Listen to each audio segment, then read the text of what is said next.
WESN.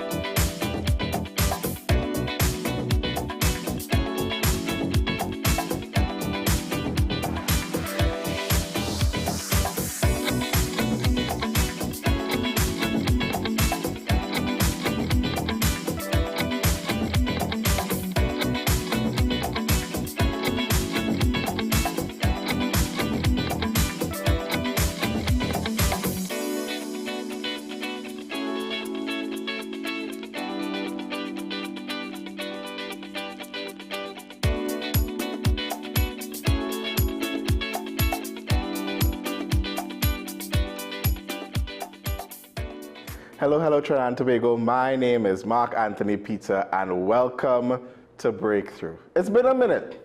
It's been a minute, and there are reasons for why it's been a minute. It's actually been quite more like an hour, but we will get into all of that eventually. All right, but it's kind of good to just be back for this episode. We'll get into more details as we go along.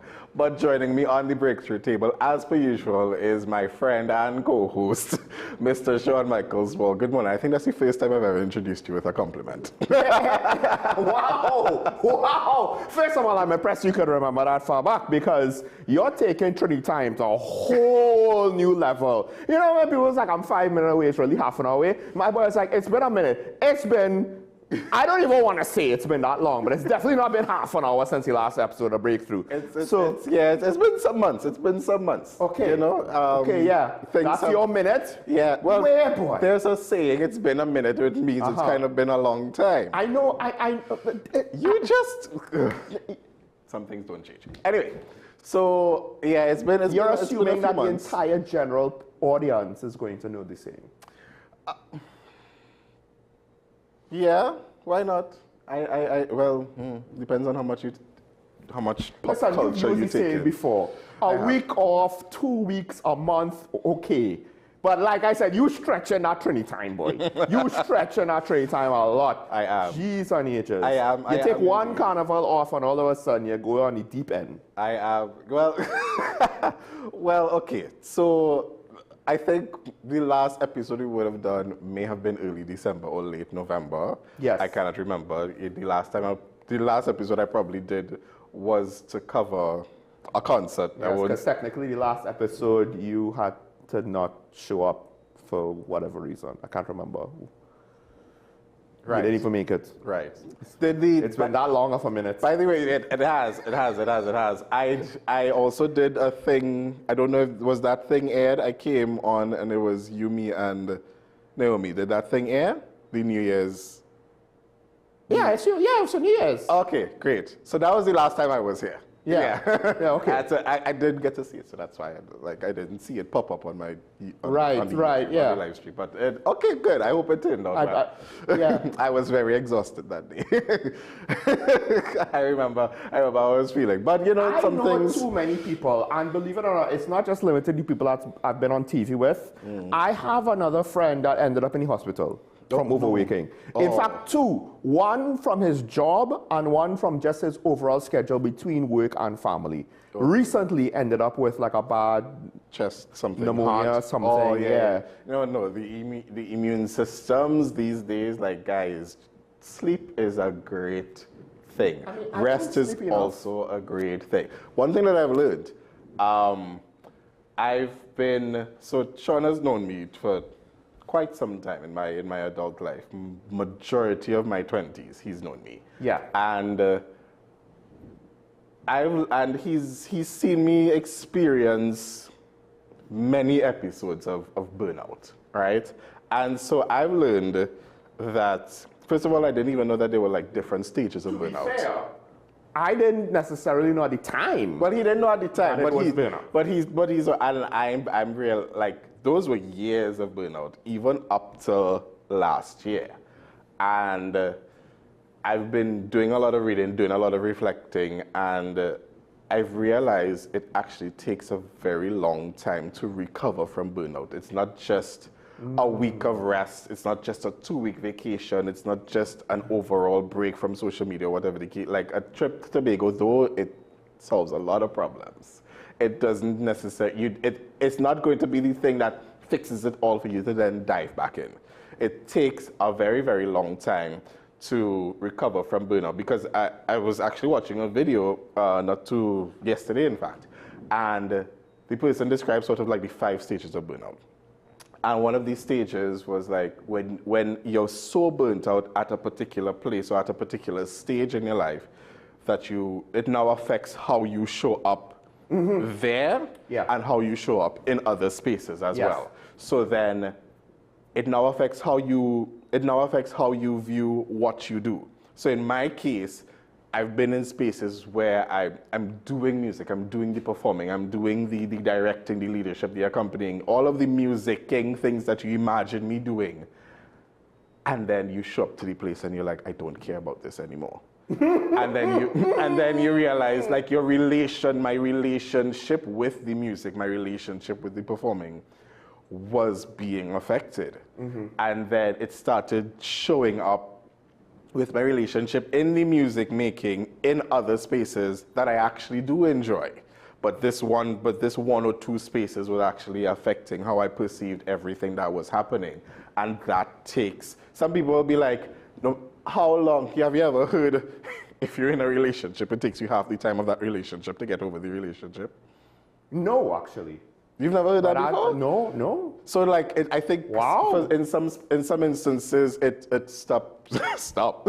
In some instances, it takes like that time. Let's say you were in a space for 5 years, it probably will take 2.5 years to recover. If you were in a space for 3 years, it takes you 1.5 years to recover, allegedly. But we'll see how that goes. So yeah. But you're saying to recover from burnout, it might be something similar? Yes, to recover from burnout, it might be something similar.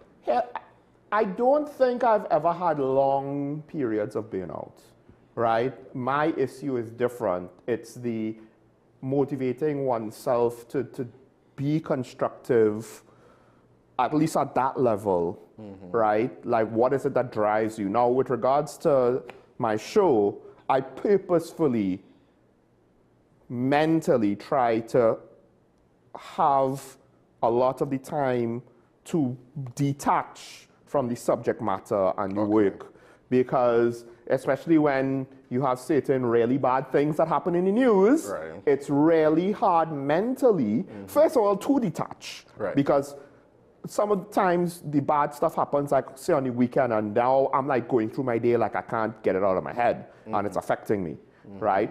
But then also, like, I'm purposely trying not to ever reach the point where I'm gonna mentally and emotionally burn out.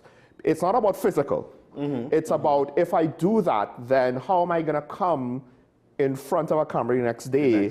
Because you can't script out what I say. Because at the end of the day, this is a little bit difficult, because you know, it's something that I've spoken to you about before, not on the show, but when a few people have recognized me, and they will start to, but they won't open with, hey, I saw you doing on Breakthrough. They're like, hey, and they'll just start talking, and I'm like, I'll engage, and in my mind I'm like, where do I know this person from? Is it from this group? Is it from that group? Is it from this school? Did I teach the children or something like that? But that's the best part. You don't want to be that arrogant fool. Be like, of course you know me from TV. No, you don't want to do that. So your first assumption is, where do I know them from my personal life? Correct. So it's like, and then they say some certain things, and you're like, oh, Breakthrough. Okay, no problem. That's fine.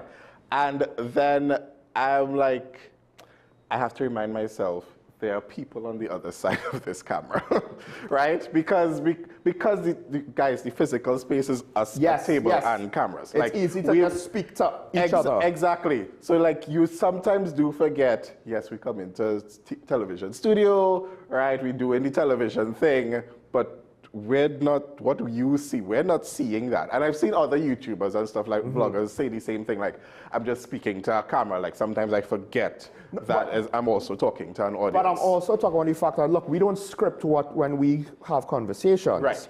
And monologuing is technically very, very difficult. Ooh, that's even harder, skill. right? So I don't even, like, I've been doing this for a minute. I don't even think that I'm that good at it. But what helps is the relationship that you have with the person. Right. It is a lot easier and a lot more enjoyable Yeah. to have someone to talk to. But I have been at You do it by times yourself. doing it by myself, right? So you have to think and talk at the same time. And then also, so I try to get through lines and craft narratives to kind of show, okay, well, look, you could actually see where there's similarities in these two separate things, right? Yeah. Because tourism and policing, I had a through line at the end. That's not something I planned. Right. Because in part, I didn't necessarily plan, like, I have an idea of the topics. Yeah.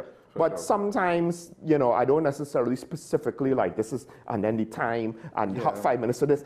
No, it's not like that, right? That can actually be a little bit too overwhelming, because I remember I was part of a production and everything was scheduled to the minute. Yes. Like, there was no grace period. Yes. And I remember thinking to myself before heading into this production, and it was a recording, it was a live recording, right? And it was during COVID, and I remember thinking to myself, this is actually going to take longer than they actually think it is. Yes. think it is, because again, like, once you see a schedule and everything is down to the minute, that's, unless they're really, really good at keeping things on schedule. But when you're doing things like performances, for a performer, if there's not an audience, there's a sort of a different mindset that you get into that makes the performance. There's something about the awareness of this is a recording. There's something about the awareness of, oh, we can do a separate take, especially if you've been trained to do live performing your entire life, where it's just a one and done, and whatever the audience gets, they get. When you step into a recording space, that can become a little bit difficult, because the adrenaline does not pump as much. You're a lot more stuck in your head, and you now have to adjust yourself. You have to adjust your energy. You have to adjust your alignment a little bit for the sake of the recording. So when everything is down to the minute and the artist has it in mind, oh, we could just do another take, it affects the flow, especially if you have more than one moving parts, right? And that can be... Or because, like, on WSN, our executive producer, he actually doesn't mind a certain level of live rawness in performances. He prefers a live performance recorded than some kind of cookie cutter, you know, oh, that was bad. Cut, let's go 10 seconds back, you know, and start filming. No, whenever we show something, generally speaking, we might take 2 takes, maybe just 1. And the performance is what the performance is. Yeah, and there's a certain... I've experienced that. And there's no, but the point is, if you are willing to do that, and if the performer can actually do a live performance and doesn't need editing tricks,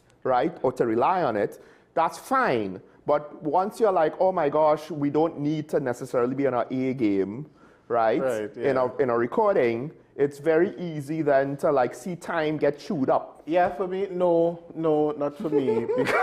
Well, you don't get the opportunity to chew up the time, right? Not for me, because there's a particular vision in mind, and you know what the thing is.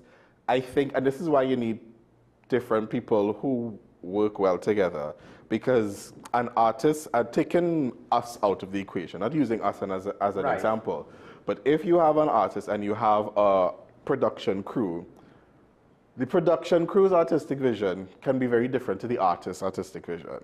Or they could be very similar, but the language tends to be a little bit different, and it's very important that discussions are had. It's very important that communication is had, that ideas are communicated clearly, so that everybody could be on the same page and same wavelength. So that means we're all sort of set to achieve the same thing at the end of the production. If there isn't that clarity, or if there isn't that what should I say?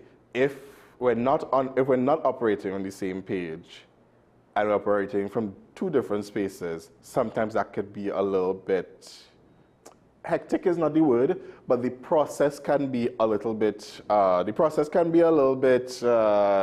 not what you want, which is also going to come to my question to you. Like, you've been part of artistic productions, you've performed on a stage, you do this, so have I. What matters to you most, the process or the outcome? The sausage or how the sausage is made? Ooh, that's a hard question, because I think I might end up having the boring answer of a little bit of both. The result matters. The process has to be sustainable. Right. Right? Now, with regards to live TV, it was more about understanding, look, you could try to have these high ideals on the process, I'm going to have a script and this and that. Now, certain things you should prepare beforehand, and at times, if I'm rushed, I don't get it through. But with regards to what I say, to think that you're going to write this all out and then try to do live TV, to look at a camera and speak like a normal human as though you're in a conversation with the person on the other side of the screen, right? And try to follow a script. Well, unless I spend all night rehearsing the script, it's not going to work. And then now, do I want to try to do a process like that? Is that sustainable for 5 days a week? One of the things that I found out, because I actually take more cues from Stephen A. Smith and his sports shows than, say, or late night talk shows like, say, Graham Norton, right? Than, say, news commentary shows, right? With regards to a lot of different things. And one of the things with regards to, in his career, when he now started First Take with Skip Bayless, he also did sideline stuff for the NBA, so he would be traveling a lot. But he still had a commitment every morning, where technically the show's producing for that morning, it's a 10 a.m. show, they would start like 7 a.m. or something, right? And he can't make it for 7.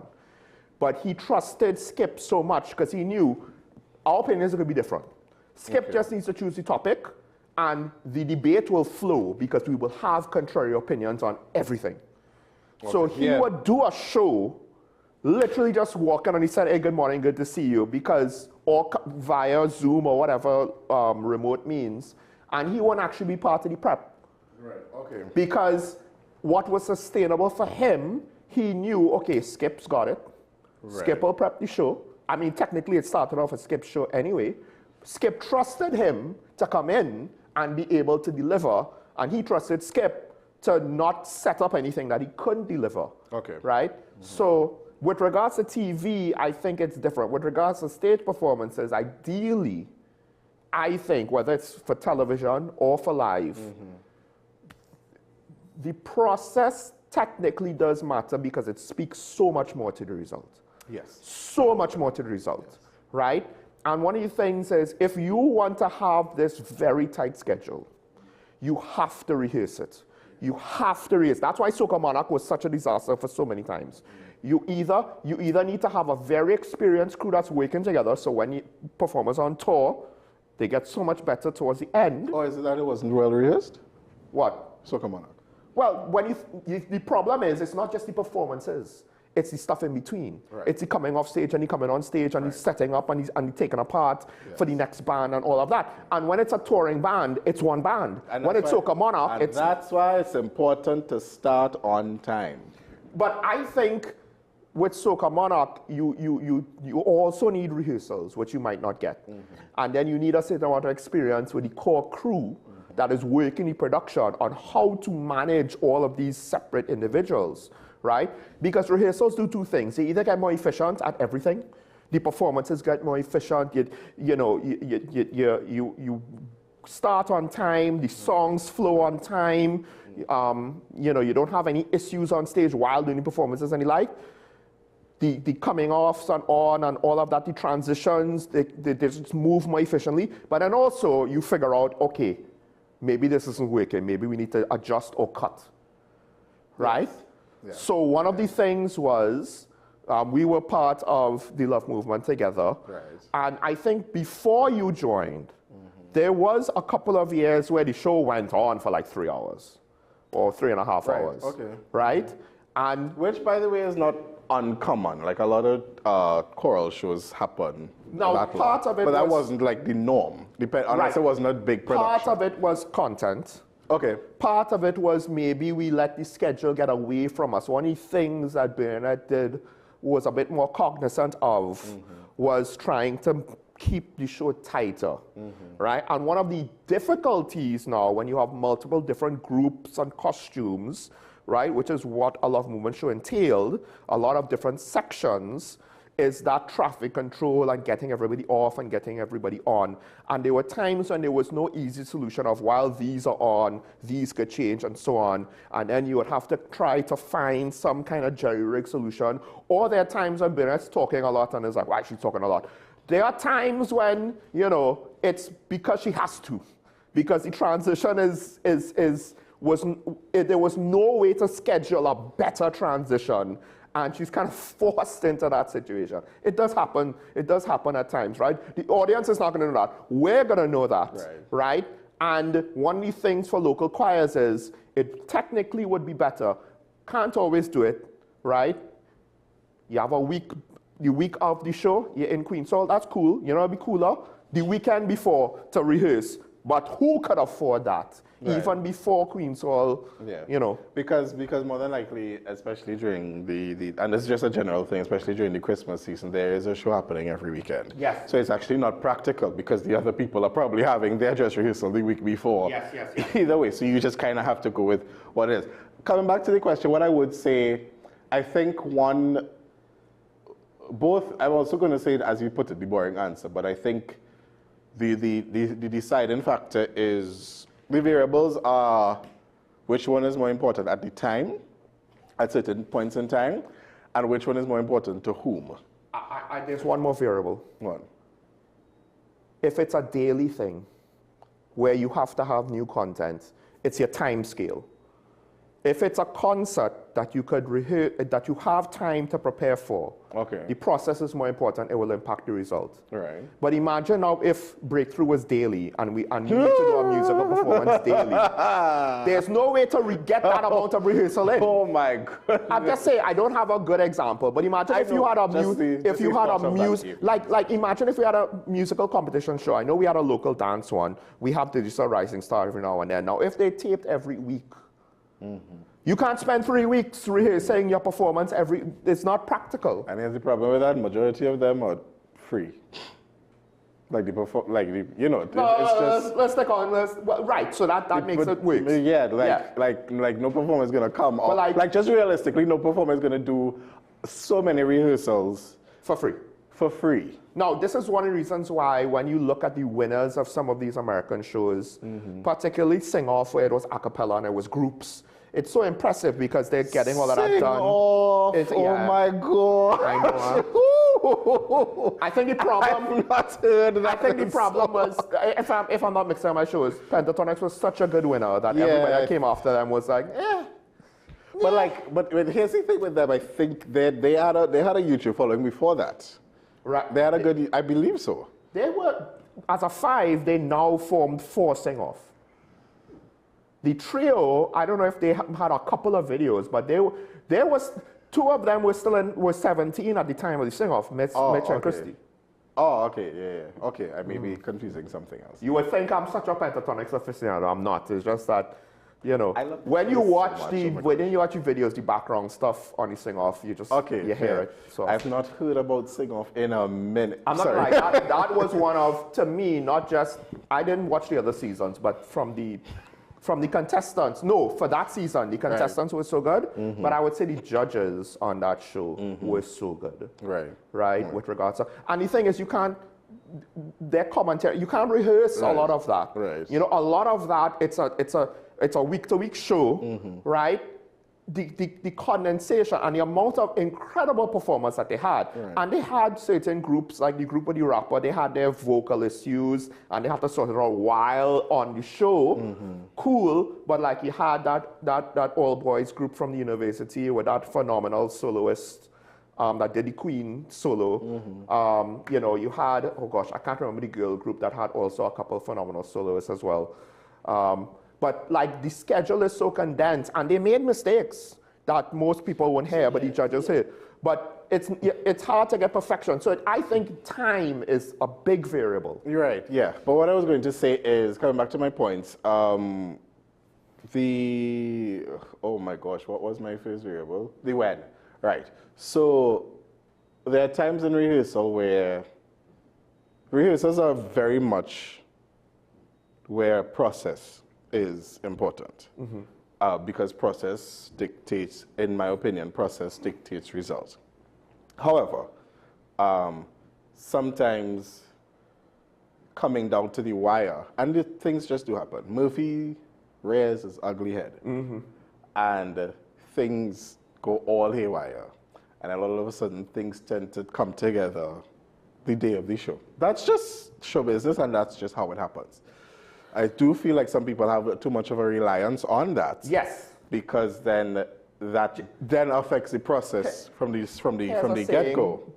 That's technically from a different context. From the onset, rather. Right? Just because you can do a thing doesn't mean you should. Correct is right. Correct is right. The outcome is more for the audience, I believe. And I think for me as an artist, I really prefer the process because the worst thing, well, one of the worst things that I've experienced is when you've been through a process and you're like, I don't know if I want to do this next year. And then afterwards, the audience is like, oh my gosh, the show was so great. Y'all are so amazing. I can't believe y'all are doing such great work, whatever. And I'm like, is that moment worth the dysfunction of the process that came before? So it's like, while the outcome is very important to the audience, I understand that. And as performers, it's all about the outcomes. But the outcome is really, y'all have seen those memes. The outcome is just the tip of the iceberg, and the iceberg is this big under the water, and that's the process. I can't speak to people who are a bit more full-time into it because my experience is more part-time, right? But part of it too is also the result, in a way, it does matter for your continued engagement. And sometimes the result of, oh, there almost was an accident. How did the person handle it? Right. Like as a viewer, that at times draws my attention. I'm always interested. I'll never forget somebody in Marionettes, it might have been Greta Taylor's daughter, and she had a problem with a mic pack. So while singing a solo, you just dropping names this entire episode. in front of the curtain, she's doing a solo. There's nothing else to see. It's just curtain and spotlight. And she's trying to fix her mic pack with her hand behind her back while singing a solo. Yeah, because that's right? what I do. Literally not missing a beat. That's what I do. Facial expression not adjusting. Like she is performing 100% here. Assuming, hopefully I have the right person, and trying to fix something like this, right? I remember one time we were in Hilton at a tea party, and I almost stepped off the stage because there was the extension on the side, and luckily my foot went into the plant. So, and the plant, you know, as I'm falling back now, I caught myself in the soil, in the plant, and the plant is falling back, and I was able to push back up, and the plant came back up, and nothing went wrong. You know, I almost stepped off the stage. That has happened, right? So it could have been a disaster, but it didn't stop the performance. Thank God. You know, and I kept my wits, so I was happy with the result. So there's that aspect to it. Yes. But ultimately speaking, unless you're some natural, you know, you're some extremely experienced professional like Blackpink's Lisa, I think she could pick up choreography within a day to perform that night, right? But that's her job. Yeah. You know, and she has that high-end experience. But listen, it's a conversation that's gonna continue because all things have a result and all things have a process, much like this show, right? And some vacations take a little bit longer than this show. But also to tie the two topics together, and if your process is not sustainable, that's how you get burnout.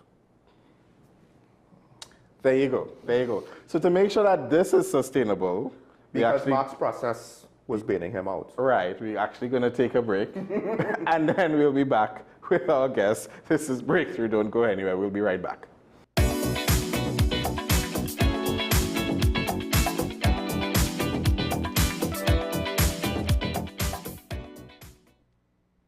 Hi, I am Emiliana Beechan, and I am a mental health and conflict resolution consultant. Welcome to Mind Matters. the show where we explore the intricate world of mental health and the art of conflict resolution. Join us as we hear from mental health professionals, conflict resolution experts, and everyday people who have transformed their lives through understanding and communication. Mind Matters, WESN Content Capital.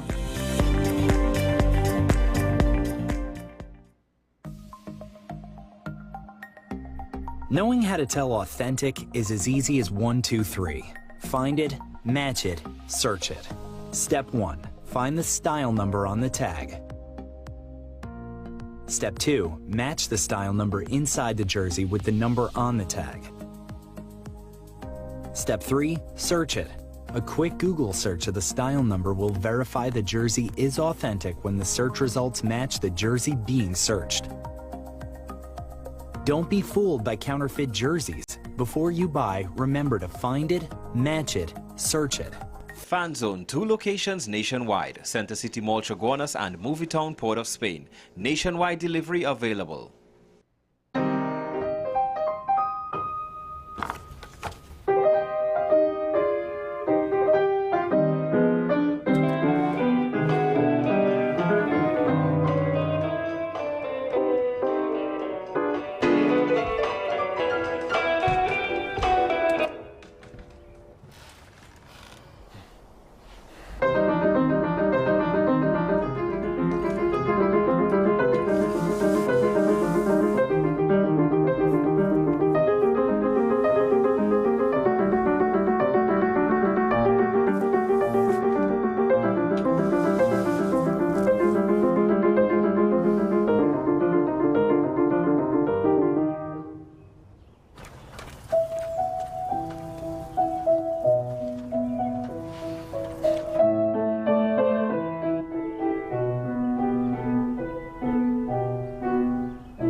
I want to get a tattoo. You really respond to me. Respond to me how you would respond to me. The first question I'll ask is why? Controversial taboo topics. We get so consumed by church, we forget that we have to live the life of being a Christian outside of the Sunday. Like you say, services. we think going to a service makes us a Christian. Exactly. Yeah. Right. So here we are about to hear the second time Pastor J wanted to take a tattoo. Would have been late last year and early this year. Oh gosh. Hope Unfiltered podcast with Pastor J and Ren.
Almost there, 'cause I'm here. Take a left.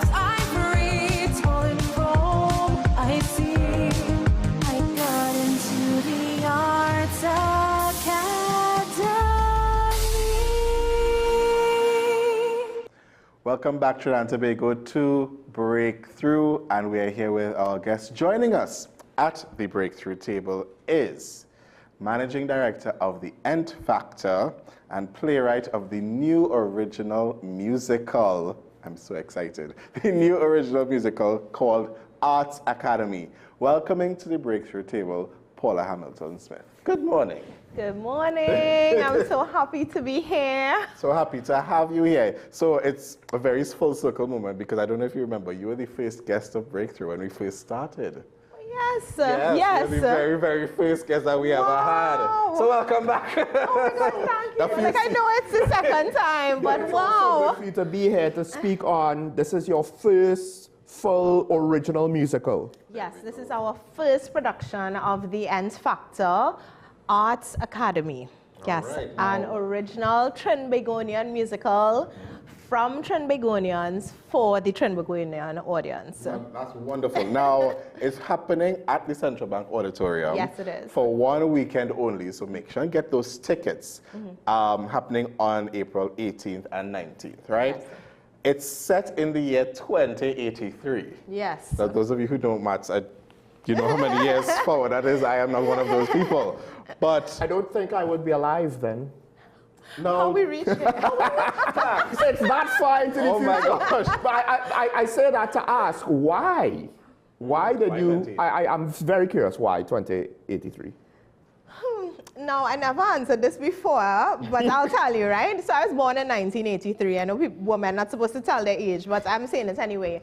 And I literally was trying to predict 100 years from when I was born. Okay?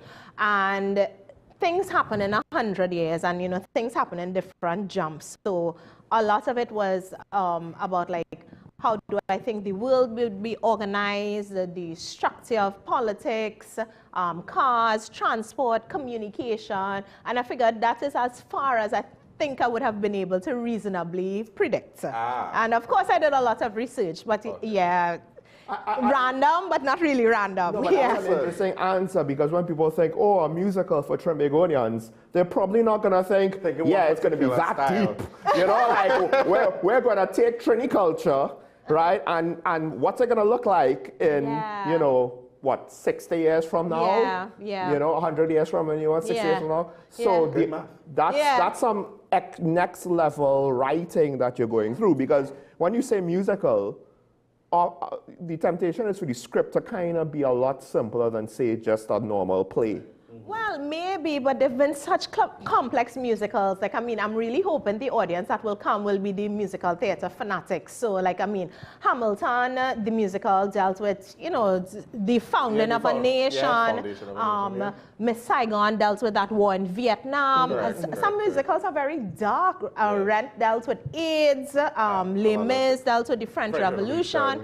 So, there are some heavy-hitting issues, and one of the things about it being set in 2083 is that the Musical Arts Academy deals with the question of humans versus AI in the arts. So the lead girl, Maya Miller, is she's accepted to this Arts Academy, and when she gets to Manhattan, there's this company, Williams Core, that is in the process of making AI actors and determined to replace humans with AI. So, you know, it's exploring that question that, you know, a lot of people are discussing right now online, like, you know, what's going to happen to us? Do people want to see humans when AI can do so much? And I hope they'll enjoy the answer I offer. For sure. No, it's an interesting thing, like it's taking this angle with now that we're entering into the age of AI and how we feel about it, how we interact with it. Now, Maya as you mentioned, it follows the story of Maya, who's accepted into the Arts Academy, played by Gabrielle Allen, y'all. She's so amazing. So amazing. She's a UTT graduate of music, amazing voice, solid actor. Really, I feel secure. She's so disciplined in coming to rehearsals. And we did pre-record one of the songs with her voice on it that I hope, you know, people can hear. Of course, yeah. And I've worked with Gabrielle before, and everything that she says, she's absolutely phenomenal, very professional. And so it sort of follows like every, what's the word? Every sort of basic artist's dream. that we all kind of see it, especially in the story arc. So those of you who've seen like Fame and movies like that, apparently Maya's entered into this academy. You know, her mother's not too keen on that, but a lot of artists kind of know that story as well. Because she thinks, but here's the thing, she thinks it's an outdated profession. Yes. Which I think is a very interesting angle to go from. Can you tell us more about that? Okay, I think some of this you definitely have to come to the musical to see, but I'm trying to, again, predict in 60 years what's going to happen, because, you know, throughout the world and especially in Trinidad, people have that, oh God, well, you're not really serious if you're doing the arts. Right. And if we continue with that attitude, it will be outdated. Right. Yeah. But won't you say we're more serious now than before? Because it's a degree in multiple institutions now that people are actively pursuing. So I actually think your take makes sense in that you could see where it becomes a more respected profession, something that we could grow to. But then, you know, in 6 years' time, depending, it could be outdated. Yeah, so when we talk about, so yes, the progress we've had in the arts is that there's CSEC, there's CAPE, UTT, and UE offer degrees. But the challenge is what happens to these graduates after school, right?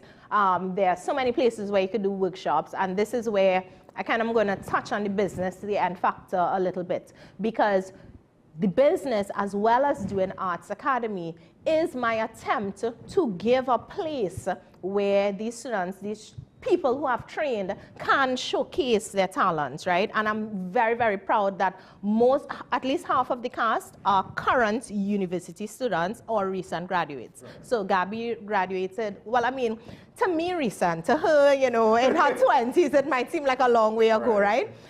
We have Kiran Manwa, who is a final year student. He has his final project this week while rehearsing. We have Petal Bernard, who is a vocal student. Jessica is also a current student. She's a third year student. So I'm really trying to set up a place where they can be part of the company, do this production, and it's somewhere where they can go when they graduate to showcase their talents. For sure. Yeah. And I would just like to plug it. This is the interesting relationship that producers have with performers, right? And a lot of producers, we are performers as well. Yes. And it will be nice to sometimes be hired to perform, but sometimes we do have to create this space. But it's always a wonderful relationship between those who are in the producing role and those who are in a performing role, because it keeps the thing to continue because sometimes everybody is like, where, and sometimes you do have to create the opportunity for yourself, but you can't create the opportunity for yourself by yourself, right? You actually do need people to perform and to carry the thing. Now, you mentioned a long list of people that are in it. It also has a couple people from the National Theatre Arts Company, if I believe. Yes, so the musical is being directed by Kern Samuel, who is an NSAC player, a member of the National Theatre Arts Company. Also a supporting lead is Nicholas Subaru, who is, you know, just really a great, solid actor. Again, very disciplined. I've been so lucky in the casting process to get people who, this matters. This is not a joke play thing. They are very serious about, you know, the arts. Well, I think that's why the potential story arc makes sense, in that it's not just you in the wilderness trying to make a space. It's a whole industry of people, of recent graduates, trying to, you know, help make that space as well. And I guess you're old enough to know life before this. Yes. When it was a lot more amateur and it was a lot more about people's personal satisfaction and less professional. Yes, I like that you use the word industry, because we are not yet at the industry level, right? We want to get there. We have talented actors, but we don't have enough shows that, you know, or places that would hire them. And yes, Mark, as you were saying, why am I producing musical theater? Because I love musical theater. Are there productions just waiting around there to hire me? No. So I had to write my own. Correct. You know? Exactly. So yes, it's about building the industry. This week has been rough because, yes, I'm producing, and things like, are there personal assistants specifically specific for the creative industry who will understand the importance of what I'm doing, not really sitting around there, you know, and so it's those kind of things, right? People who will understand that, okay, yes, I have a budget, and yes, we need to stick to it, but the artistic integrity of the production is important. So you really need people in the process who understand the creative space as well. Right. Yeah. Now, it's interesting that you should talk on that, because in the previous segment, I asked Sean a very basic, vague question, but I'm going to expand it for you a little bit. I asked him what's the most important thing, is it the process or the outcome?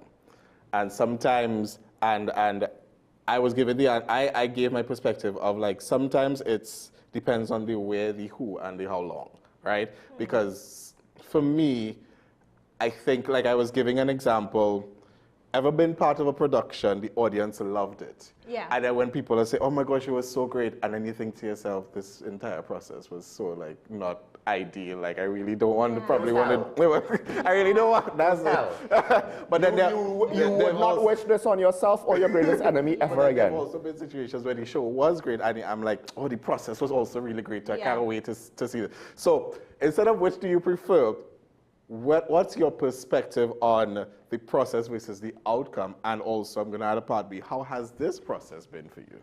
Okay, so great question, right? I would say a balance of both. And how I've been dealing with it is I've actually been telling myself there are 3 priorities I have in this process, right? So one is relationships. I feel like my relationship with the cast, my relationship with the team matters. Even before we started the production team, I had the discussion with them that we will not be shouting, you know, putting down members of the cast or speaking to them in any derogatory manner, and they all agreed, and I was very grateful for that. So the relationship in this space for me matters, and that's, I think, is part of the process. I try to make them comfortable. We were very grateful for sponsorship from Blue Water, so we have water for the cast, like, you know, the basic needs, right? The second part for me is the artistic integrity. So that is not, so that is process to product, right? So I guess that's the product.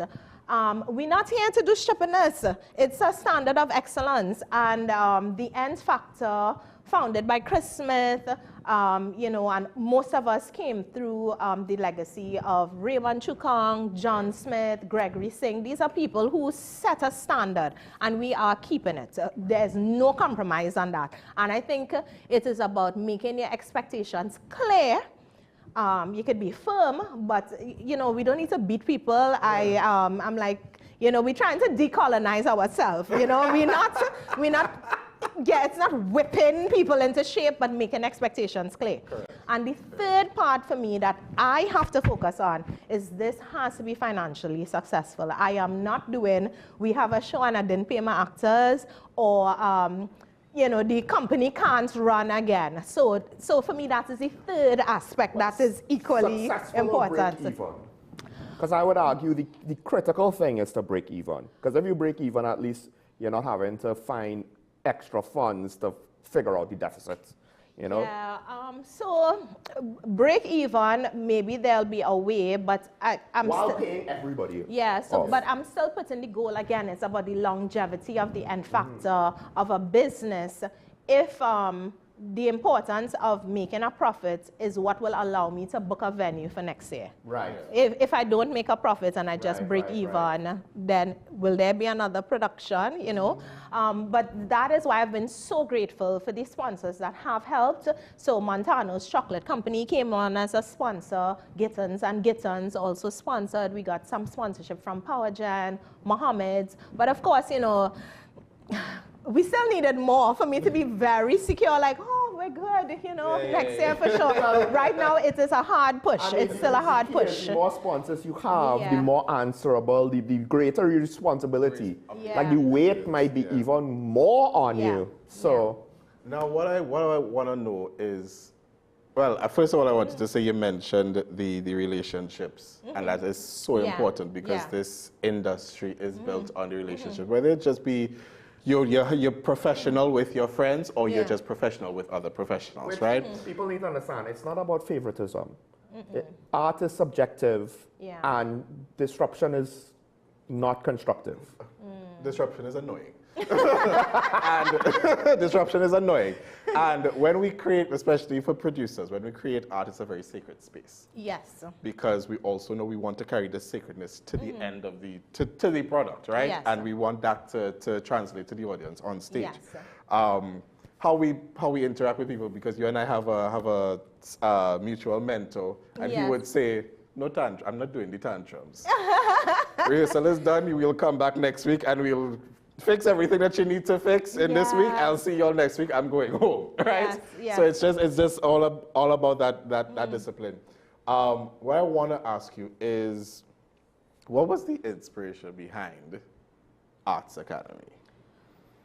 Okay, so Arts Academy, I guess it was born out of, I'm like a fan of young adult fiction, right? And one of the definitions of young adult fiction is a story with an end of hope. They always leave you with hope at the end. And I do love stories set in schools. I'm a teacher, you know, so... write what you know. That is usually a good track to start. Yeah, so there's a bit of that. But the thing is, you've had schools about magic, you have schools about vampires, you have schools about all kind of things. But there are very few written stories about the experience of being in theater, of being in an art school. And that's and it's a specific, it's a specific experience. So I mean, Fame does touch on it, but Arts Academy, especially in it, I try to put a lot of what I learned, a lot of what I experienced. It's about like trying to give the audience a behind the scenes of what it is to become an actor. Because sometimes people go to a play and they're like, wow, you all learned all those lines. That's just the beginning. That's just the beginning. That's the tip of the iceberg. There's so much to be done. So it's a lot of that sneak peek. And then, so I started writing it in 2015, and then by 2019, life happened. I lost a lot of loved ones in the theater, and so then I started like putting a lot of what I remembered about them into the story, you know, so into the musical. So now it has become a way of honoring their legacy, remembering them. I don't know if any of y'all have seen the show Atonement, where life happened one way and then the girl wrote a story with the ending that she wished happened. Right. So there is a lot of that. You know, for me, it's been very therapeutic. It's been very therapeutic watching the show, and I am happy to honor the legacy of the ones who went before in this process. I just want to touch on the fact this is seemingly a very ambitious script. So you have future predictions, you know, get a real world perspective of the arts and theater behind the scenes, include some of the experiences of people who you know and may or may not have passed away along the way. And then you actually have the actual basic story of the students and their journey, which might seem very basic and typical, but one of the things I would argue, Hollywood's kind of forgotten. Some of these things that we take for granted, they work, you know, and it's the details that you fill in the blanks with that make the story, not the, oh, well, it seems like the typical student journey story in a school. Like, this is a lot. Yeah, it is, and no joke, I started in 2015. Like, been working for a long time. One of the things that we haven't specified, the music is also original, correct? Right, so the music is original. So the story I started as a novel. Somewhere during lockdown, you know, all of us artists were creating. I was like, what if this turned into a musical? And I was checking back, and I know the first voice note I have of the songs is from 2021. Right? That's the first voice note. Right. And I did do like a solo retreat in 2023, and then I did readings, got lots of feedback. It's been a process to get it to here. Yeah. So in terms of the Hollywood, if there are recognizable things, yes, I know, like, you know, it's new information about 2083 and what is acting, but you're going to get your bit of humor. Right. I mean, it's directed by Kern Samuel, and we trained under Raymond Chukong, so you're going to get your humor. I am a romantic at heart, so there is a juicy love story with a meet cute and, you know, slow burn and all those cliche things. Because You have to have it. Come on, what is life without the love? cliches work. Yeah. It's how you execute it. That's why they're called cliches. Right, so we do have to wrap up in a bit, but I just want to ask you two questions. So firstly, where can people get tickets? Okay, so tickets are available at physical outlets and online. So you can get it at Toucan Restaurant and Bar on Arapita Avenue, 36 Cornelio Clothing Store. We're aligning with places that support local. Right. Then we have Extra Foods locations, San Fernando, Chaguanas, Grand Bazaar, and Arima for our East people. And then you can get it online at madetickets.com. Okay, and where can people find the Nth Factor? Okay, so the Nth Factor, you can search Instagram or Facebook, the.nthfactor, you know, and you could also email us, the.nth.factor@gmail.com. Right, so yeah. My final question. So the thing is set in 2083. Yes. Right. Where do you see, how do I ask this question? Where would Paula Hamilton Smith be in 2083? Or the character, you know what I mean? You know what I mean? Where would I be? I hope that similarly the legacy will be living on. I hope that the arts will never go outdated in Trinidad, and that the Nth Factor, the company, will live on through the very talented young people who are working with me. But I'm letting you all know as the audience, for this to happen, you all need to buy your tickets. It's $200 a ticket. I'm not even going to lie about it. Yeah, it's. I think I'm one of the cheapest shows running right now. $200 a ticket. We also have a special buy 3 get 1 free. That's crazy. The Limas package, you know, we're keeping it Trini. Yeah. I'm amazed that you somehow can make this work, because the level of production and the expenses that you're probably going through to make it professional, it's impressive.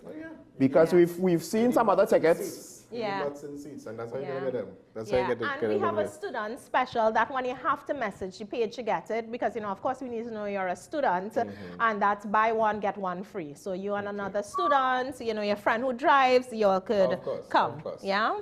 Ladies and gentlemen, Trinidad and Tobago Arts Academy is on April 18th and 19th at the Central Bank Auditorium. It's an original musical with original music, original script. Yes. Amazing actors. Like if you go to the Nth Factor's page and you see all of the reels, y'all have been posting a lot of great reels. Yes.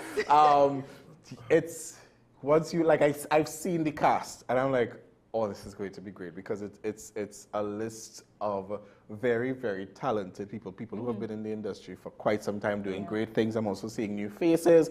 So I'm just looking forward. I can only imagine what rehearsals must be like when the younger ones are just, the newer ones are just learning from. And they're just learning from everybody who's been in it for a while. But Paula, thank you so much for coming. You're most welcome. One quick question. So when are we going to get the book version? The book? No, I really would like, if I could, once I get this out, if I could get it done this year, you know, but again, publishing a book is a whole different production level. That is something that we used to have, and maybe we lost. And I just want to say, we spent a lot of time about theater and musical arts and stuff. All of you literature people, where are you? You know, we have that tradition as well. I'm just saying. That is very true. So looking for, and then she'll be back here to talk about the book when it comes out. All right. Thank you so much again, Paula, for coming. You're most welcome. Thank you, Trinidad and Tobago, ladies and gentlemen. This has been Breakthrough. My name is Mark Anthony Peter, Sean Michael Small. Have a wonderful week. Bye-bye.